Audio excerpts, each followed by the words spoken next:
দৰং জিলাখনৰ বাবে আজি সঁচাকৈ এক আনন্দ আৰু সন্তুষ্টিৰ এক বতৰা মাননীয় মুখ্যমন্ত্ৰী ডক্টৰ হিমন্ত বিশ্ব শৰ্মা ডাঙৰীয়াই কঢ়িয়াই আনিছে।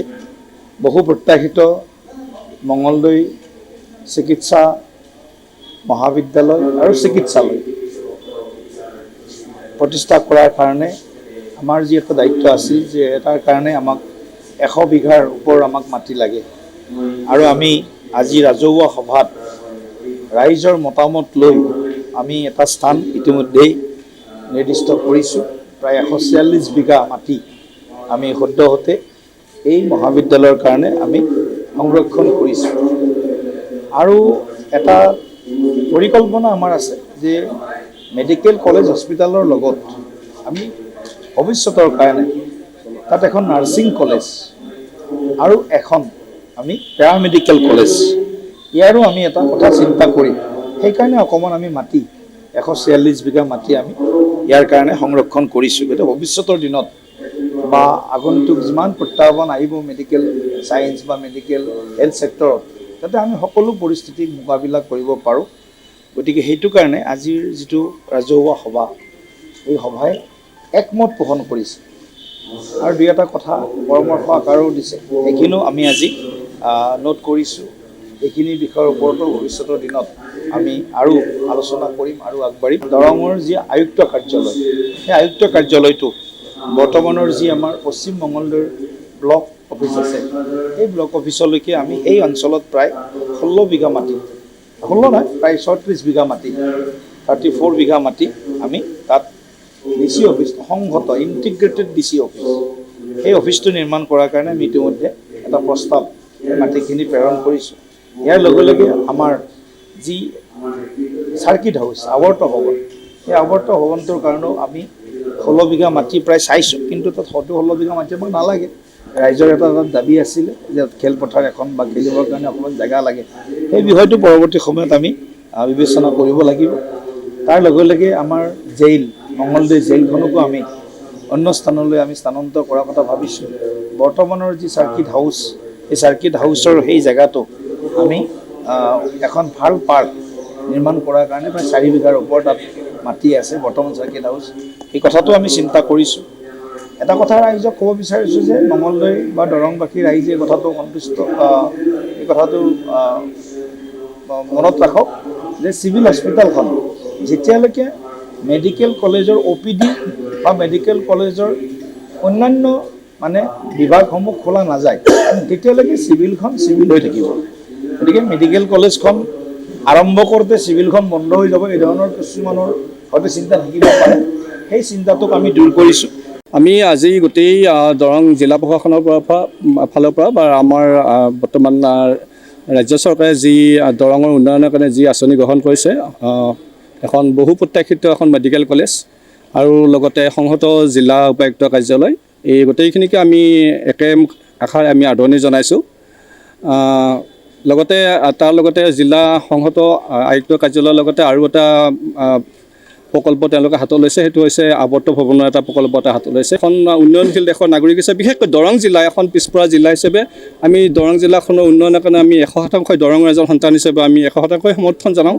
কিন্তু উন্নয়নৰ মাপকাঠি অকল কনষ্ট্ৰাকশ্যন হ'ব নালাগে। উন্নয়নৰ মাপকাঠি অকল কেইখনমান ফ্লাইঅভাৰ, কেইটামান বিল্ডিং, কেইটামান ঘৰেই উন্নয়নৰ সূচাংক হ'ব নালাগে। আমাৰ আজি সভাত কেইবাজনো বক্তাই উল্লেখ কৰিছে যিখন প্ৰস্তাৱিত চিকিৎসা মহাবিদ্যালয় সেইখন প্ৰকৃত অৰ্থত এখন চিকিৎসা মহাবিদ্যালয় হওক, এখন বিশ্বমানৰ চিকিৎসা মহাবিদ্যালয় হওক। যোৱাকালি বাতৰিত আপোনালোকে জানে, সাংবাদিকসকলক আমি কোৱাৰ প্ৰয়োজন নাই, যিটো আমাৰ নীতি আয়োগৰ যিটো ছাষ্টেইনেবল ডেভেলপমেণ্ট গ'ল তাত প্ৰসূতি মৃত্যুৰ হাৰ সৰ্বভাৰতীয় হাৰ অসমতে সকলোতকৈ বেছি। অতি দুখজনক কথা। প্ৰসূতি মৃত্যুৰ হাৰটো আমি কিয় উন্নত কৰিব পাৰে? তাৰমানে আমাৰ ক'ৰবাত কেৰণ আছে। আজিৰ তাৰিখত আপোনালোকে ফেচবুক খুলিলে পাব অসম চিকিৎসা মহাবিদ্যালয়, ডিব্ৰুগড় চিকিৎসা মহাবিদ্যালয়, যোৰহাট চিকিৎসা মহাবিদ্যালয় প্ৰায় 50জনমান চিকিৎসক আজি পদত্যাগ কৰিছে। আজি এই মুহূৰ্তত খবৰ ওলাইছে। কিয়? চিকিৎসা মহাবিদ্যালয়বিলাক ইমান আশাৰে, ইমান হেঁপাহেৰে, ইমান পইচা পাতি খৰচ কৰি ৰাইজৰ কল কাতৰৰ চিকিৎসা মহাবিদ্যালয়খন নিৰ্মাণ কৰে, তাৰ পৰা চিকিৎসকসকলে কিয় পদত্যাগ কৰে বা পদত্যাগ কৰিবলৈ পৰিস্থিতিৰ আঁৰৰ কাহিনীবিলাক কি, সেই কথাবিলাক আমি চালি জাৰি চাব লাগে। সেই ক্ষেত্ৰত এটা অনুসন্ধান কৰিব লাগে আৰু যাৱতীয় ব্যৱস্থা গ্ৰহণ কৰিব লাগে। প্ৰকৃত অৰ্থত চিকিৎসা মহাবিদ্যালয়ত বিল্ডিং নহয়, এখন সম্পূৰ্ণ উচ্চমানৰ বিশ্বমানৰ চিকিৎসালয় হওক, সেয়ে আমি অন্তৰৰ কাৰণে কামনা কৰোঁ। আৰু যিটুকুৰা স্থান আজি চিলেকশ্যন কৰিছে সেই ঠাইটুকুৰা অতি এটা প্ৰাকৃতিকভাৱে অতি সুন্দৰ আবেদনময় পৰিৱেশ এটা। ওচৰতে চাহ বাগানখন আছে, কাষতে সুন্দৰ প্ৰাকৃতিক পৰিৱেশে ঘেৰি আছে, নদীখন আছে।